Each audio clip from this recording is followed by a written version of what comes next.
ইতিহাস বলছে ১৯৪৮ সাল থেকে ১৯৭৩ সালে আরব দেশগুলোর সঙ্গে যুদ্ধে যুক্তরাষ্ট্র ও যুক্তরাজ্য সহ বিভিন্ন পরাশক্তি ইসরায়েলকে সাহায্য করছিল, যে কারণে আরব দেশগুলোর পরাজয় ঘটছে। সামরিক সক্ষমতার তুলনামূলক বিশ্লেষণ করলে দেখা যাবে বিশ্ব ইরানের অবস্থান ১৪তম আর ইসরায়েলের অবস্থান ১৭তম। সৈন্য সংখ্যার দিক দিয়ে ইরান ইসরায়েলের চেয়ে অনেক গুণ বড়। তবে যুক্তরাষ্ট্রের সহযোগিতায় ইসরায়েলের সামরিক বাহিনী প্রযুক্তিগত উৎকর্ষে অনেক এগিয়ে রয়েছে। ইসরায়েল এবার ১,৫০০ মাইল দূর থেকে ইরানের বিমান হামলা বেশিদিন চালাতে পারবে না। তবে তার আরেকটি শক্তি যুক্তরাষ্ট্র এরই মধ্যে ইরানের ৩টি পারমাণবিক স্থাপনার হামলা চালিয়ে ব্যাপক ক্ষতি সাধন করেছে বলে দাবি করেছে। সেক্ষেত্রে ইসরায়েলের যুক্তরাষ্ট্র যৌথভাবে ক্রমাগত বিমান হামলা চালালে ইরানের অবকাঠামোগত দিক থেকে ব্যাপক ক্ষতি হবে, তা নিঃসন্দেহে বলা যায়। ১৯৭৩ সাল থেকে যুক্তরাষ্ট্র ইরানের নির্বাচন প্রধানমন্ত্রী মোহাম্মদ মোসাদ্দামকে উম্মাতের জন্য এজেন্ট না পাঠালে অপারেশন অ্যাকসাম, ইরান হয়তো গণতন্ত্রের পথেই এখন থাকবে। লিখিত স্টেফেন কিনজান তার অল দ্য শাহ মেজন বইতে এমনটাই লিখেছেন। তিনি যুক্তরাষ্ট্রকে নতুন ইরান আমন্ত্রণের বিষয়ে হুঁশিয়ারি দিয়েছিলেন। কেন জানি মনে হচ্ছে ইরানের নিজেদের পছন্দ মতোই ব্যক্তিদের ক্ষমতায় বসানোর পাশাপাশি দেশটা তাদের হাতের মুঠো নিয়ে মধ্যপ্রাচ্য কবজা করতে যুক্তরাষ্ট্র ইসরায়েলের ইরান প্রকল্প এবার সফলতার মুখ দেখবে না। কারণ ২০০৩ সালে ইরান আক্রমণের সময় বিশ্ব পরিস্থিতি এবং বর্তমান পরিস্থিতি এক নয়। ২০২৩ সালের ৭ই অক্টোবর থেকে ফিলিস্তিনের গাজায় প্রতিদিন হামলা চালিয়ে বর্বরস্য ইসরায়েলের প্রতিরক্ষা বাহিনী আইডিএফ। এখন পর্যন্ত ইসরায়েলের হামলায় গাজায় অন্তত ৫৫,৭০৬ ফিলিস্তিনি নিহত হয়েছেন, যাদের বেশিরভাগই নারী ও শিশু। লাখ লাখ মানুষ চিরতরে পঙ্গু বরণ করেছেন, ঘরছাড়া হয়েছেন কয়েক লাখ মানুষ।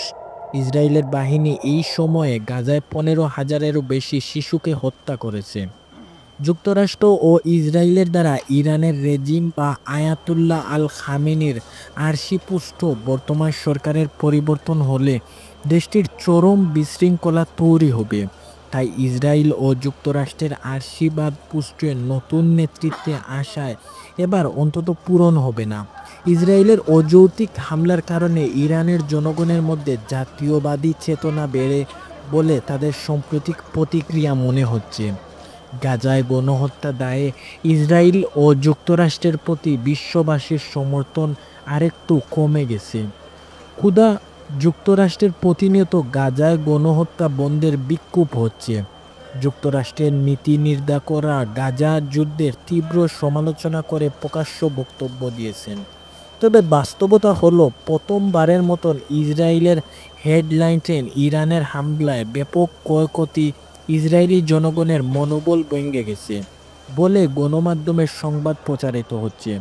সামাজিক যোগাযোগ মাধ্যমে ইরানের হামলার ভিডিও ব্যাপকভাবে ছড়িয়েছে। তাই ইসরায়েলের ওয়েজ ভাবমূর্তি এখন আর নেই বললেই চলে। ইরানের ৩টি পারমাণবিক স্থাপনা যুদ্ধ ও যুক্তরাষ্ট্রের হামলার জবাবে ইরান যে পাল্টা ব্যবস্থা নিতে পারে তা হলো সামরিক প্রতিরোধ করতে পারে, প্রক্সি বাহিনীর মধ্যে হামলা করতে পারে, হরমুজ প্রাণী বন্ধ করে দিতে পারে এবং বিশ্বব্যাপী সাইবার হামলা চালাতে পারে।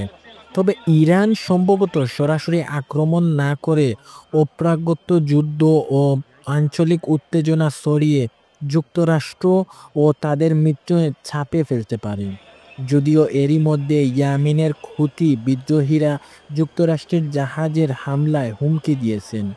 আমার মতো ইসরায়েলে চলবে ক্রমাগত বিমান হামলা করে ইরানের পায়ুদর্ত করে তুলতে, কিন্তু তাতে যদি পুরোপুরি সফল না হয় তাহলে দীর্ঘমেয়াদী যুদ্ধ ছাড়া তাদের প্রকল্প আর নেই। যুক্তরাষ্ট্রের পক্ষাপত সহযোগিতায় ইসরায়েল যদি ইরানের বিরুদ্ধে দীর্ঘমেয়াদী যুদ্ধে লিপ্ত হয় তাহলে সেই যুদ্ধে ইরানের প্রতিগার গড়ে তুলতে সক্ষম হবে বলে আমার ধারণা। কারণ ইরান 40 বছর ধরে সামরিক শক্তি ও কৌশলগত দিক থেকে নিজেদের অন্যান্য উচ্চতায় নিয়ে গেছে। তবে দেশটির অবকাঠামোগত দুর্বল থাকায় স্থলযুদ্ধে ইরান ব্যাপক ক্ষয়ক্ষতির সম্মুখীন হতে পারে। ভূরাজনৈতিক কৌশলগত দিক থেকে বিবেচনায় ইরান একটি সুবিধাজনক অবস্থানে আছে। তা হলো যেহেতু ইরানের সঙ্গে রাশিয়া, পাকিস্তান ও আফগানিস্তানের বিশাল সীমান্ত আছে, তাই যুদ্ধের সময় পার্শ্ববর্তী দেশগুলো থেকে ইরানের সাহায্য পেতে পারে। শুধু তাই নয়, সেই যুদ্ধ দীর্ঘদিন ধরে হতে পারে। তবে সব কিছু নির্ভর করে যুক্তরাষ্ট্র ও ইসরায়েলের কূটনৈতিক দূরদর্শিতার উপর। ইরানের যুক্তরাষ্ট্র হল অভিবাসন চললে তা ব্যর্থ হওয়ার সম্ভাবনা রয়েছে। তখন ইরান যুক্তরাষ্ট্রের জন্য ভিয়েতনাম যুদ্ধের চেয়েও বড় ফাঁদ হিসাবে আবির্ভূত হতে পারে। তাহলে সেই যুদ্ধে যুক্তরাষ্ট্রের অসংখ্য সেনার প্রাণহানি ঘটবে। যদিও যুদ্ধ সেদিকে যাবে বলে আমার মনে হয় না। ব্রিগেডিয়ার জেনারেল অব মোহাম্মদ বায়েজিদ সাইওয়াম, নিরাপত্তা বিশ্লেষক, বলে গেলে চলবে না, ইরানের সবচেয়ে বড় শক্তি হলো জনগণের জাতীয়তাবাদী চেতনা। দেশটির বেশিরভাগই জনগণ ইসরায়েলি অগ্রাসনের পর ইরানের সার্বভৌমত্বের সঙ্গে আছেন। তবে জনগণের অভ্যন্তরে 1979 সালে অভ্যন্তরচ্যুত মোহাম্মদ রেজা শাহ পাহলাভির অনুসারী এবং 2022 সালে মাসা আমিনির মৃত্যুর পর গণতন্ত্রকামী আন্দোলনকারীরা ইরানের সর্বোচ্চ ধর্মীয় নেতা আয়াতুল্লাহ আলী খামেনি ও তার স্পর্শপুত্র বর্তমান সরকারের বিরোধিতা করলেও তারা দলীয় ও সংগঠিত নয়। তাই ইরান দেশের ভিতরে রাজনৈতিক প্রতিরোধের সম্মুখীন হবে বলে মনে হয় না। এবার আসি রেজিম চেঞ্জ নিয়ে। এটা নিয়ে বিশ্বব্যাপী ব্যাপক আলোচনা হচ্ছে। আমরা সবাই জানি ইরানের শাহ মোহাম্মদ রেজা পাহলাজি 1979 সালে ইসলামী বিপ্লব ক্ষমতাচ্যুত হয়ে দেশ ছেড়ে পালিয়ে গিয়েছিলেন। তিনি ছিলেন ইরানের শেষ শাহ। তার ছেলে রেজা পাহলাজি যুক্তরাষ্ট্রের নির্বাসিত জীবনযাপন করেন।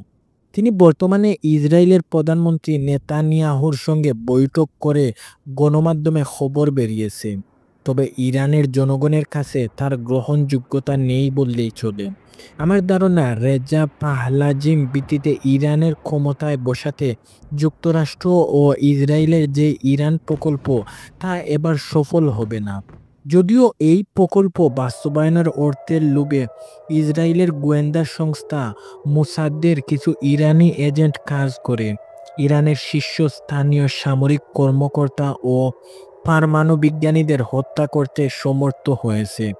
এরপর আবশিষ্টতা মনে হচ্ছে ইরানের সবচেয়ে ধর্মীয় নেতা আয়াতুল্লাহ আল খামিনির আস্থাজনক ইরানের শাসকদের ক্ষমতা থেকে বেরিয়ে রেজা পাহজিবেন বসাতে দেশটির সাধারণ জনগণের সমর্থন তারা পাবে বলে মনে হচ্ছে না। যুক্তরাষ্ট্র ও ইসরায়েলের দ্বারা ইরানের রেজিম বা আয়াতুল্লাহ আল খামিনির আশীর্বাদপূর্ণ বর্তমান সরকারের পরিবর্তন হলেও দেশটির চরম বিশৃঙ্খলা তৈরি হবে। তাই ইসরায়েল ও যুক্তরাষ্ট্রের আশীর্বাদপূর্ণ নতুন নেতৃত্বে আশা এবার অন্তত পূরণ হবে না। ইসরায়েলের অযৌক্তিক হামলার কারণে ইরানের জনগণের মধ্যে জাতীয়তাবাদী চেতনা বেড়ে যাচ্ছে বলে তাদের সাম্প্রতিক প্রতিক্রিয়া মনে হচ্ছে। পরিশ্রমে মনে হচ্ছে মার্কিন হামলার পাল্টা ব্যবস্থা হিসাবে ইরান যদি মধ্যপ্রাচ্যের বিমান ঘাঁটিতে ব্যাপকভাবে হামলা করে, তখন হয়তো যুক্তরাষ্ট্রের সর্বাত্মকভাবে তাদের যুদ্ধে জড়াতে পারে। এমনকি ইরানের যুক্তরাষ্ট্র স্থল অভিযান চালালে তা ব্যর্থ হওয়ার সম্ভাবনা রয়েছে। তখন ইরান যুক্তরাষ্ট্রের জন্য ভিয়েতনাম যুদ্ধের চেয়েও বড় ফাঁদ হিসাবে আবির্ভূত হতে পারে। তাহলে সেই যুদ্ধে যুক্তরাষ্ট্রের অসংখ্য সেনার প্রাণহানি ঘটবে। যদিও যুদ্ধ সেদিকে যাবে না বলে আমার মনে হয় না। ইসরায়েল যুক্তরাষ্ট্র সার্বভৌমত্ব হামলায় ব্যাপক ক্ষয়ক্ষতি হয়েছে। এর পরিপ্রেক্ষিতে ইরান কতদিন টিকতে পারে সেই প্রশ্ন উঠেছে। যুদ্ধ কৌশল ও প্রতিরোধ ক্ষয়ক্ষতি বিকল্প নেতৃত্ব ও সমাধান জানাতে নিরাপত্তা বিশ্লেষক ব্রিগেডিয়ার জেনারেল অবসরপ্রাপ্ত মোহাম্মদ বায়েজিদ সারোয়ারের সঙ্গে কথা বলে জানা গেছে এই বিষয়গুলো।